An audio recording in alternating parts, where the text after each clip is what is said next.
This is the time for married people. যারা বউওয়ালা একটু ready হয়ে যান, দেখি আজকে পারে কে গাবতলির হাপানিয়ার মাটিতে। বিবাহিতরা তাকবীর দেন আমার সাথে, লিল্লাহি তাকবীর। ওরে বাবা, মুরব্বীরা যে আওয়াজ দিয়েছে কান ফেটে গেছে আমার। আচ্ছা, দেখা যাক কে পারফরমেন্স ভালো করতে পারে। It's time for single people. এটা কাশি মারো এই সিঙ্গেলরা, দেখা যাক। Let's see what happen. লিল্লাহি তাকবীর। সিঙ্গেলরা বিনা ভোটে পাস করেছে, কোনো ভোট লাগবে না। যাদের বউ নাই তাদের গায়ে জোরই থাকে আলাদা, ঠিক কিনা? আল্লাহ আমার সিঙ্গেল ভাইদেরকে কবুল করুক, পড়া আমিন। Now let's make the performance together everyone. সবাই মিলে তাকবীর দিব, এমন একটা তাকবীর সমস্ত শয়তান যা আছে এখানে সব পালায় যাবে। সবাই একটা কাশি দেন আগে অগ্রিম। এবার হাত তুলে লিল্লাহি তাকবীর। বগুড়ার ভাইরা জোর বাড়াইতে হবে, লিল্লাহি তাকবীর। আল কোরআনের আলো, আল হাদিসের আলো, কোরআন হাদিস যেখানে, আলেম ওলামা যেখানে, গাবতলীবাসী যেখানে, আল্লাহ কবুল করুন। সকলে পড়া আমিন। আজকে আমরা যে কিতাব থেকে তাফসীর শুনবো, এই কিতাবটার নাম, আওয়াজ কমে গেল কেন বলেন? কিতাবটার নাম, এই কোরআনে কোনো ভুল আছে? কোনো সন্দেহ আছে? এই কিতাবটাকে সবার জন্য, মুত্তাকীদের জন্য হেদায়েত স্বরূপ পাঠিয়ে দিয়েছে একজন। আওয়াজ দিয়ে বলেন তো তিনি কে? যালিকাল কিতাবু লা রাইবা ফীহি হুদাল লিল মুত্তাকীন। এটা এমন একটা বই whereof there is no doubt in it a guidance to those who are muttaqin, যেখানে কোনো সন্দেহ নাই, সন্দেহের লেশ মাত্র নাই। মুত্তাকীদের জন্য বইটাকে গাইডলাইন করে, ইনস্ট্রাকশন করে পাঠিয়েছে একজন। জবান খুলে বলেন তো তিনি কে? আচ্ছা, বগুড়ার হাপানিয়ার ভাইয়েরা, আমাকে কিছু কথা না মন থেকে জবাব দিতে হবে। আমি একটু প্রশ্ন করি, just to check your knowledge. একটু ব্রেনটা চেক করছি কতটুকু আপনি ইসলামকে চেনেন, জানেন। বলেন তো, পুরো বিশ্বে যত জাতি আছে, যত ধর্মের মানুষ আছে, সবচেয়ে সৌভাগ্যবান জাতি কারা? উত্তরটা সুন্দর হয়েছে। আবার বলেন তো কারা? মুসলমান। We are the lucky nation. সন্দেহ আছে? একটু পাল্টা জবাব দিতে হবে এবার, দেখি পারেন কিনা। বলেন তো, পুরো বিশ্বে প্রান্তে প্রান্তে একটা জাতি খুব বেশি মার খায়। ফিলিস্তিনে মার খায়, কাশ্মীরে মার খায়, লক্ষ লক্ষ শিশুকে বোমা মেরে উড়িয়ে দেওয়া হয়। ফিলিস্তিনে যাদেরকে মারা হয় তারা কারা? মুসলমানদেরকেই মারা হয়, মুসলমানদেরকে মারা হয়। আমি প্যাচে ফেলেছি আপনাদেরকে, ইচ্ছা করে প্যাচে ফেলছি যেন আপনারা একটু বোঝার ট্রাই করেন আমার কথার সারাংশটা আসলে কি।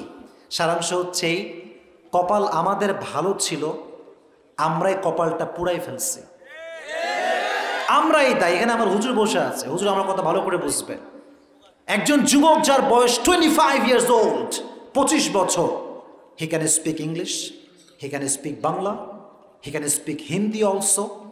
3টা ভাষাই পারে, আর সেই যুবকটা সূরা ফাতিহা ঠিক মতো পড়তে পারে না। এখানে অনেক মেয়েরা আছে, যুবতী মেয়েও আছে, মায়েরাও আছে। সবার জন্য একটা কথা বলি, আজকে মেয়েরা সব হিন্দি সিরিয়াল দেখাতে আসক্ত হয়ে গিয়েছে, আসক্ত হয়ে গিয়েছে। হিন্দি সিরিয়াল দেখে বাংলার চাইতে হিন্দি কথা বলতে পারে বেশি। যে মেয়েটা হিন্দি কথা বলতে পারে, হাপানিয়ার যুবকেরা, সেই মেয়েটা আফসোসের বিষয়ে 2টা সূরা নামাজে পড়বে, সঠিকভাবে তেলাওয়াত করতে পারে না। কপাল পুড়ে গেছে, কপাল পুড়ে গেছে। কোরআনে আল্লাহ তাআলা বলছেন, তাহা মা আনজালনা আলাইকাল কুরআনা লিতাশকা। O my prophet, I have not sent to you this Quran that you be distressed. নবী, এই কোরআনটা তো এই জন্য নাজিল করে নেয় যে আপনি কোরআনটা মানলে, জানলে, বুঝলে আপনার কপালটা পুড়ে যাবে। না না না না না, বরং কোরআনটা যে পড়বে, যে মানবে, যে বুঝবে, তার ভাগ্য যদি খারাপও হয়, আল্লাহ তার ভাগ্যের চাকাকে খুলে দিবে। কোরআনটা বুঝতে হবে, জানতে হবে, পড়তে হবে, মানতে হবে। রাজি আছেন তো ইনশাআল্লাহ? আজকে কোরআন থেকে আমরা তাফসীর শুনবো। আগে একটা অ্যানাউন্সমেন্ট দিয়ে দিই, যেহেতু এখানে আজকে প্রথম আসছি হাপানিয়ার মাটিতে। যারা আমার প্রোগ্রামে এসেছেন, আমি আসিফ হুজুর যে ওয়াজ যখন করি, শেষে গিয়ে যে প্রশ্ন করি, এটাকে সবাই জানেন? আপনারা জানেন সবাই ইনশাআল্লাহ? আমি কিন্তু আজকে দেখব যে আমার ওয়াজ কে মনোযোগ দিয়ে শুনছে এবং কে জবাব দিতে পারছে। এবং আমি একটা অ্যানাউন্সমেন্ট দিচ্ছি। আব্দুল আলিম কোথায়? আমার মানি ব্যাগটা গাড়িতে রেখে আসছি, জয় ভাইকে বলেন একটু মানি ব্যাগটা নিয়ে আসার জন্য। যে পারবে জবাব দিতে তার জন্য আজকে হাপানিয়ার মাহফিলে পুরস্কার আছে। পুরস্কার কে নিবেন? The decision is yours. সিদ্ধান্ত আপনার। যদি আপনি একজন গুড অডিয়েন্স হন, গুড লিসেনার হন, শ্রোতা হন, দেখবেন আমি যা বলবো খুব সহজে আপনার মাথায় ঢুকবে। আর এখানে আসতে মনে হয় মার্শাল্লাহ অনেক মিডিয়ার ভাইরা আসছে দূর দূরান্ত থেকে। যুবক যে আসবা প্রশ্ন উত্তর দেওয়ার জন্য, ইনশাআল্লাহ তোমার ভাগ্যের চাকা খুলবে। কারণ তুমি যদি কাউকে পছন্দ করো, সে তো বলে মাশাআল্লাহ এ তো খুব ব্রিলিয়ান্ট ছেলে, তোমার বিয়ে কনফার্ম। ঠিক কিনা বলো যুবক ভাইয়েরা? আমার কথা বলো। অন্তত বিয়ের জন্য হলেও তাফসীরটা আজকে মনোযোগ দিয়ে শুইনো। রাজি আছো ইনশাআল্লাহ? আজকে সংক্ষিপ্ত সময়ে একটি নির্দিষ্ট সূরা তাফসীর করব। সূরাটার নাম হচ্ছে সূরাতুল মুলক। সূরাটার নাম, কথা বলেন এখন আপনারা সবাই বলেন, সূরাটার নাম সূরাতুল মুলক। কিছু বেসিক কথা সূরা মুলক নিয়ে বলছি, একটু মুখস্থ করে নেবেন। সূরা মুলক হচ্ছে 29 নম্বর পারায় অবস্থিত। এই সূরাটা হচ্ছে 29 পারার ঠিক 1 নম্বর পৃষ্ঠায় আছে। এই সূরা সংখ্যা হচ্ছে কোরআনের সূরা সংখ্যা অনুযায়ী 67তম সূরা। কত? 67তম সূরা। এবং এই সূরা এমন একটি সূরা, প্রত্যেকটি সূরার মাঝে আল্লাহ তাআলা দুটি করে পার্ট রেখেছেন। একটা হচ্ছে মাক্কি আর একটা হচ্ছে মাদানী। এই সূরাটা মাক্কি পর্বে নাজিল হয়েছে। সুবহানাল্লাহ পড়লেন না সবাই? তাহলে স্যার যাবেন? আচ্ছা, স্যারের জন্য দোয়া করে স্যারকে নেক হায়াত দান করুন। সকলে পড়ুন আমিন। তাহলে এইদিকে তাকান, স্যারকে একদম নিরাপদভাবে যেতে দিবেন, স্যারকে জায়গা দিবেন, ওনাকে জায়গা দিবেন। আমার চোখে look at my face, look at my face, চেহারার দিকে তাকান আমার। সূরাটার নাম, এ হাপানিয়ার ভাইরা পুরো জীবনে একবার আসছি, ওয়াজ কিন্তু ইউটিউবে যাবে, ফেসবুকে যাবে। আমি চাই না বগুড়ার সম্মান নষ্ট হোক। বগুড়ার জাতি বীরের জাতি ছিল, এরা আজও বীরের জাতি। ঠিক কিনা বলেন? আওয়াজ থাকবে জোরে। সূরাটার নাম, সূরার সংখ্যা কত? 67। কত নাম্বার পারায় অবস্থিত? মাশাআল্লাহ। সূরাটা কি মাদানী না মাক্কি? এই সূরার আয়াত সংখ্যা হচ্ছে মোট 30টা। কয়টা? আর এই সূরার রুকু সংখ্যা হচ্ছে মোট 2টা। জোরে বলেন, কয়টা? 2টা। মুলক এমন একটি সূরা, এটার কিছু সিগনিফিকেন্স আছে। মুরব্বী আব্বা জানরা একটু কান খাড়া, একটু কান খাড়া। মানিয়াতুম মিন আযাবিল কবর। সূরা মুলক হচ্ছে এমন একটা সূরা, যেই বান্দা প্রত্যেকদিন ঘুমানোর পূর্বে সূরা মুলক তেলাওয়াত করে ঘুমাবে, ওই বান্দা যদি ওই রাতে মারা যায়, তার কবরের সমস্ত আযাবকে আল্লাহ রাব্বুল আলামিন মাফ করে দিবে। সুবহানাল্লাহ। মানিয়াতুম মিন আযাবিল কবর। যেহেতু আজকের এই প্রোগ্রামে কবরস্থানের উদ্যোগে একটা প্রোগ্রাম আয়োজিত, আমি এই সূরাটাকে এই জন্য সিলেক্ট করেছি জাস্ট ফর তাফসীর। মানিয়াতুম মিন আযাবিল কবর। বলবেন হুজুর আমি তো সূরা মুলক ভালো করে পড়তে পারি না। ইসলাম কি কঠিন না সহজ? যুবকেরা বলো, সহজ। মুরব্বীরা বলবে হুজুর আপনি বললেন পড়লেই গুনাহ মাফ, কবরের আযাব মাফ। আমি তো পড়তে পারবো না হুজুর, আমি তো অতটা পারি না। সহজ। অ্যান্ড্রয়েড ফোন, বাটন ফোন আছে না? এই ডানা থাকা বাইরে কথা বলেন এখন, আছে না? মুরব্বীরা, যদি আপনি পড়তে না পারেন, যুবকেরা যদি পড়তে না পারো, রাতে যখন ঘুমাতে যাবা, আমি আসিফ হুজুর আমলটা শিখাই দিচ্ছি, খুবই সহজ। জাস্ট ইউটিউবে যাবেন, লিখবেন সূরাতুল মুলক, দেখবেন শত শত তেলাওয়াত চলে আসবে। আসবে না? আসবে। পড়তে হবে না, আপনি জাস্ট চালু করে দিয়ে এমনি করে ডান কাত হয়ে শুয়ে যাবেন। শুনতে শুনতে ঘুমালে যে সওয়াব হবে, পড়তে পড়তে ঘুমালেও সেই সওয়াব আল্লাহ আপনার আমলনামায় দান করবে। সুবহানাল্লাহ। You have nothing to be tense, man. You have nothing to be depressed. Islam is easy. Allah wants to make everything easy in Islam. Yuridullahu bikumul yusra wala yuridu bikumul usra. Allah সহজ চায়, আল্লাহ কঠিন চায় না। সুবহানাল্লাহ পড়লে না সবাই? তাহলে আমরা সূরা মুলক পড়ে আজ থেকে ঘুমাবো তো ইনশাআল্লাহ। আর একটা হাদিস বলি সূরা মুলকের ব্যাপারে, শাফাআত লিসাহিবিহা হাত্তা শাফাআত লিসাহিবিহা, সুপারিশ করবে, ওয়া খাসামাত আন সাহিবিহা হাত্তা আদখালাহু আল্লাহু আল জান্নাহ। কিয়ামতের দিন যেই বান্দা সূরা মুলক পড়ে মৃত্যুবরণ করবে, কিয়ামতের দিন সূরা মুলক তার পক্ষ হয়ে আল্লাহর সঙ্গে ঝগড়া শুরু করবে। কেন? যখন তার জন্য জাহান্নামের ফয়সালা হয়ে যাবে, সূরা মুলক আল্লাহর সঙ্গে ঝগড়া করে জাহান্নামী মানুষটাকে জান্নাতে প্রবেশ করায় ছাড়বে। কোন সুবহানাল্লাহ। ঝগড়া করবে না। Can you imagine that? সূরা মুলক আমাদের পক্ষে লড়াই করবে যে আল্লাহ সে সূরা মুলক তেলাওয়াত করেছে, আজকে তার কবরে জাহান্নামের ফয়সালা নয়, তুমি জান্নাতের ফয়সালা করো করো করো করো। সুবহানাল্লাহ পড়ার সময় দুইটা ফজিলত, এক যে সূরা মুলক পড়বে কবরের আযাব মাফ হয়ে যাবে, দুই সূরা মুলক যে পাঠ করবে প্রত্যেক দিন রাতের বেলা ঘুমানোর পূর্বে, কিয়ামতের দিন সূরা মুলক তার জন্য আল্লাহর কাছে সুপারিশ করবে। সুবহানাল্লাহ পড়বেন না সবাই? দুইটা ফজিলত মাথায় রাখবেন। এবার আসেন, মুলক মানে হচ্ছে পাওয়ার, ক্ষমতা।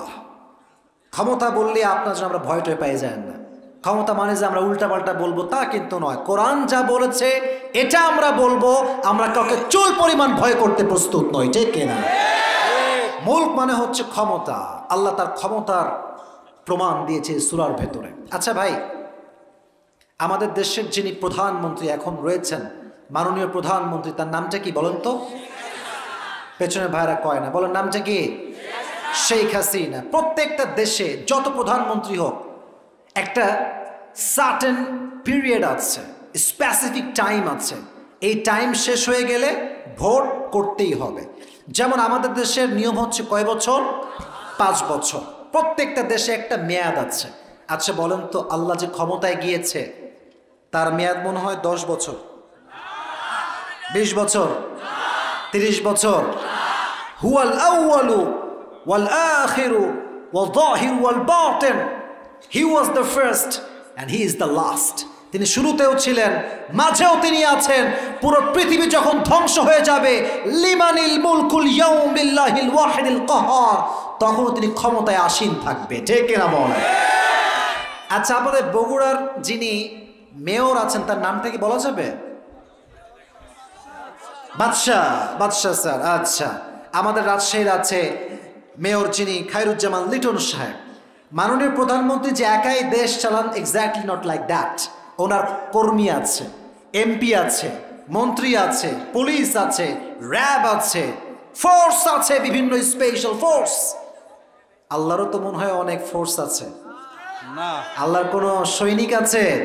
আল্লাহ বলছেন ওয়ালাম ইয়াকুল্লাহু শারীকুম ফিল মুলক, আমি একাই ক্ষমতায় আসীন আছি, আমার কাউকে দরকার হয় না, আমি একাই 100, ঠিক কিনা বলো যুবক ভাই?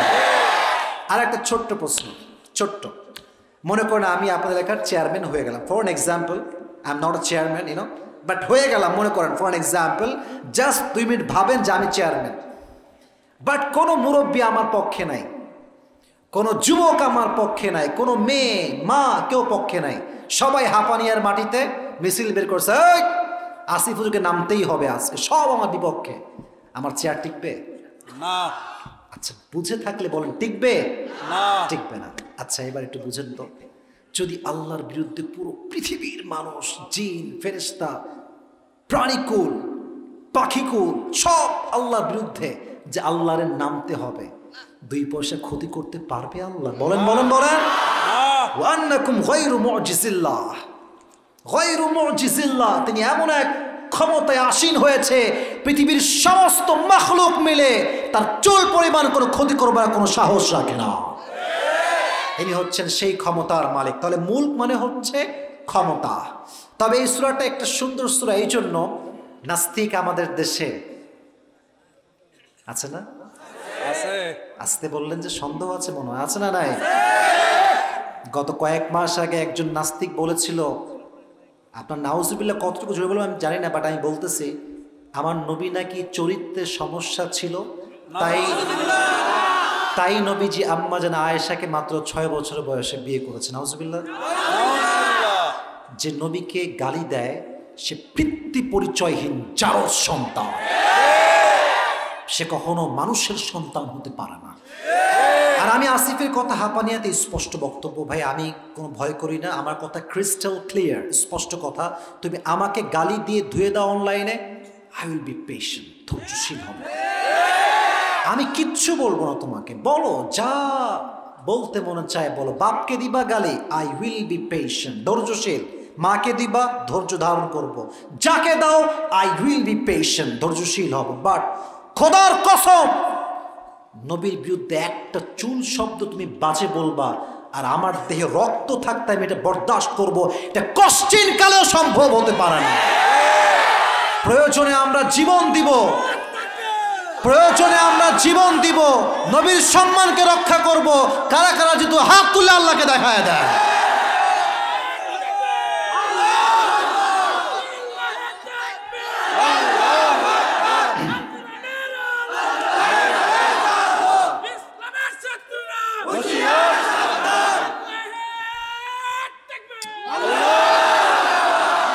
নবীর সম্মানে কোনো কম্প্রোমাইজ চলবে না। নবীর সম্মানে কেউ আঘাত করবে, মুসলমান সহ্য করবে, এটা কখনো কষ্টের কালেও সম্ভব হতে পারে না।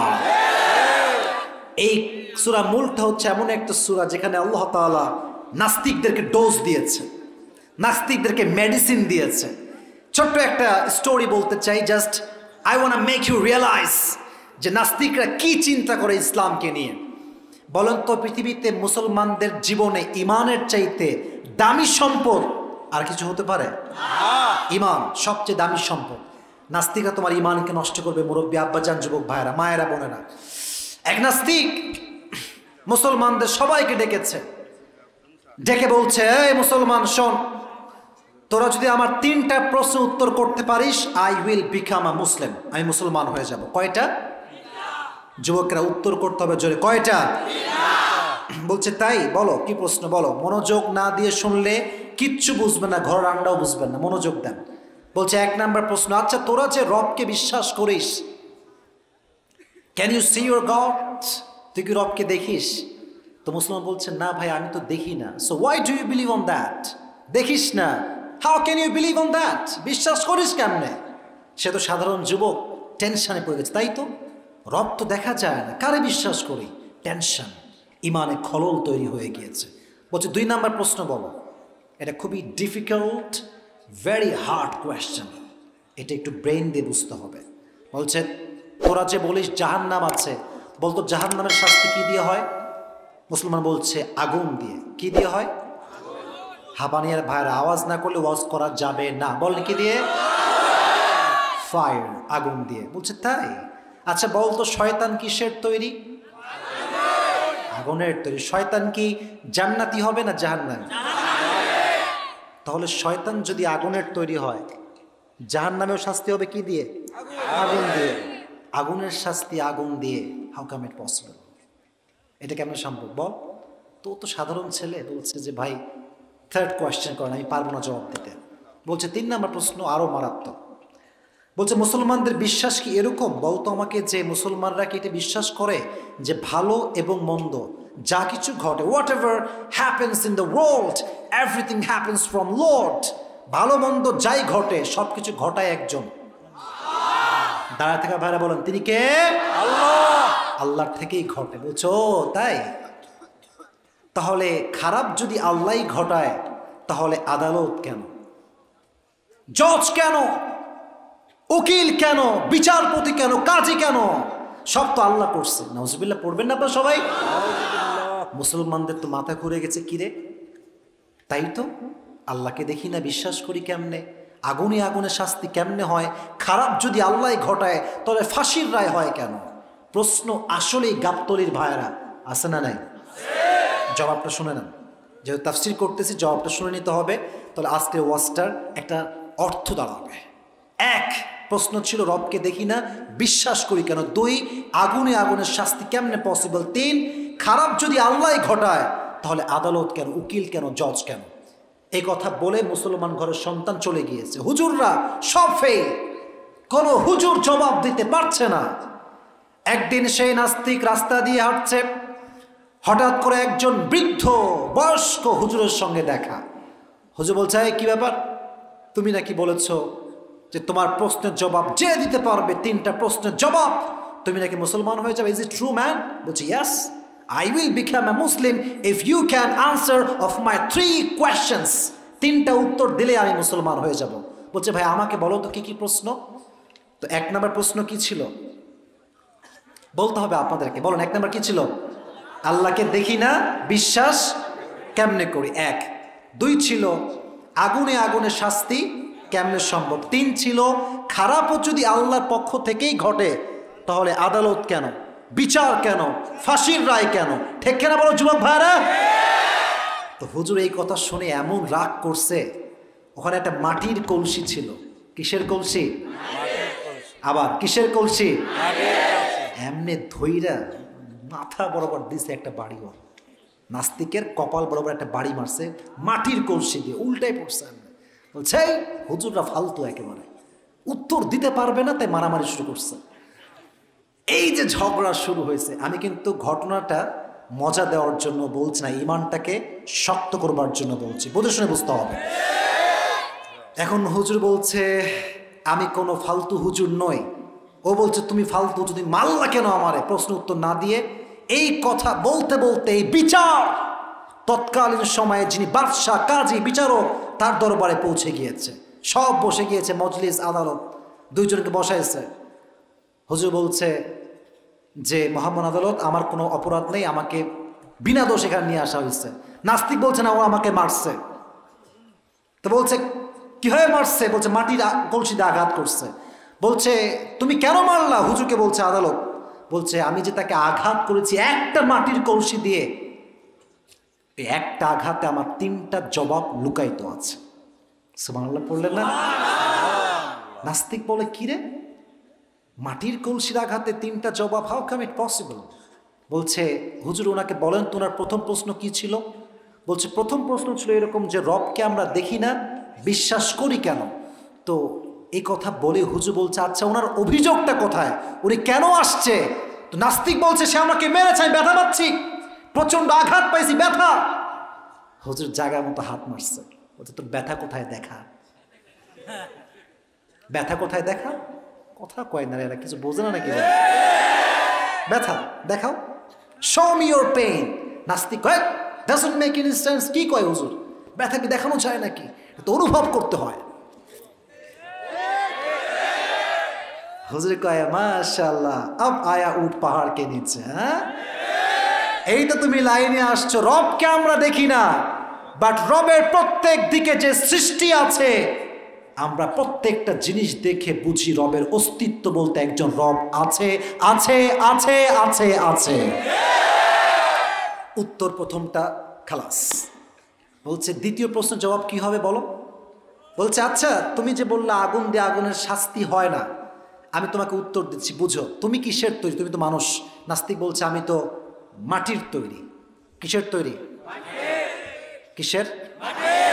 আর তোমাকে যে কলসি দিয়ে মারছে, কলসি কিসের? বুঝলে বুঝপালা, না বুঝলে বেটা, তুমি যদি মাটির তৈরি মানুষ হও, তোমাকে মাটির কলসি দিয়ে আঘাত করে আমি যদি আঘাত দিতে পারি, যিনি পুরো পৃথিবীর মালিক, তিনি তো চাইলে আগুন দিয়ে আগুনের জিনকে, ফেরেশতাকে, আগুনের শয়তানকে শাস্তি দিতেও পারে। পারে কি পারে না? তিনি চাইলে আগুন দিয়ে শয়তানকে শাস্তি দিতে পারে। 2 নাম্বার জবাব খালাস। 3 নাম্বার কি ছিল? ভালো মন্দ যদি আল্লাহর পক্ষ থেকেই ঘটে তাহলে আদালত কেন, জজ কেন? হুজুর কয়, আমিও তো তাই কই, আমি আদালতে কেন? আমি আদালতে কেন? তোরে যে আমি মারছি, আমি মানে আল্লাহ মারছি, তুই আল্লাহরে দরজা, তুই আল্লাহকে দরজা। এ কথা যখন বলেছে তখন হুজুর বলছে, ভাই সব কিছুই আল্লাহর পক্ষ থেকেই ঘটে। ফাআলহামাহা ফুজুরাহা ওয়া তাকওয়াহা। আল্লাহ বান্দাকে একটা আকল দিয়েছে, মেধা, কোনটা কারেক্ট কোনটা কারেক্ট না, কোনটা রাইট কোনটা রং, বান্দার এটা বুঝ আছে। যদি কেউ জেনে বুঝে অন্যায় করে, তাকে শাস্তি না দিলে পুরো দেশটা আসামির দ্বারা ভরপুর হয়ে যাবে। তার জ্ঞানকে সঠিক বুঝ দেওয়ার জন্য আদালত রয়েছে, জজ রয়েছে, উকিল রয়েছে। নাস্তিক জায়গায় কালিমা পড়ে মুসলমান হয়ে গিয়েছে।